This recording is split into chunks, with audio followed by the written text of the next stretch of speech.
না তারাইতে বলছে তো।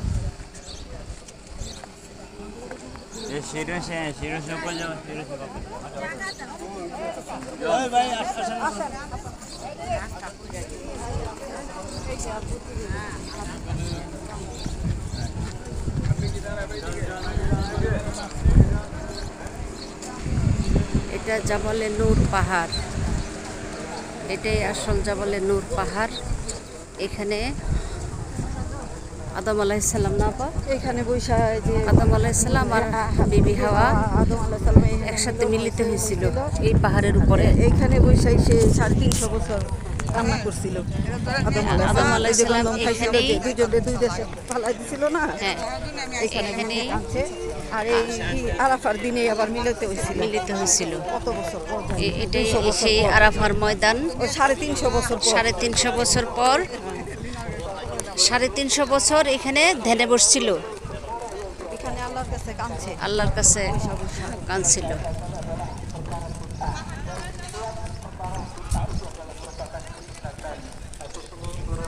না এখন তো অনেক সুন্দর করছে সিঁড়ি টিড়ি।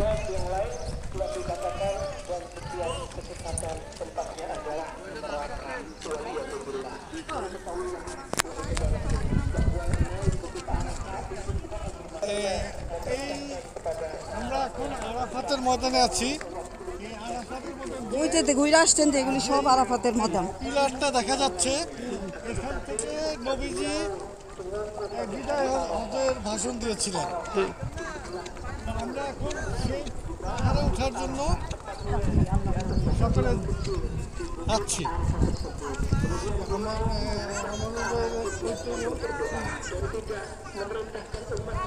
উনি তো ব্লগ বানায়, হ্যাঁ।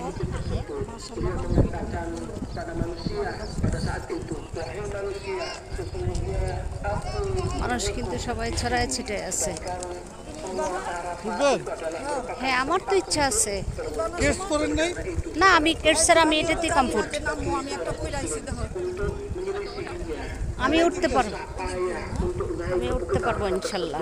Padahal tidak ada keutamaan, tidak ada pahala yang khusus yang akan diperoleh baginya. Ini adalah merupakan sebuah amalan yang sia-sia dan wajib kita tinggalkan. Al-Imam Nawawi beliau mengatakan barang siapa yang mengira bahwa tidak sah সব কিছু বন্ধ করে দিয়েছে। দেখেন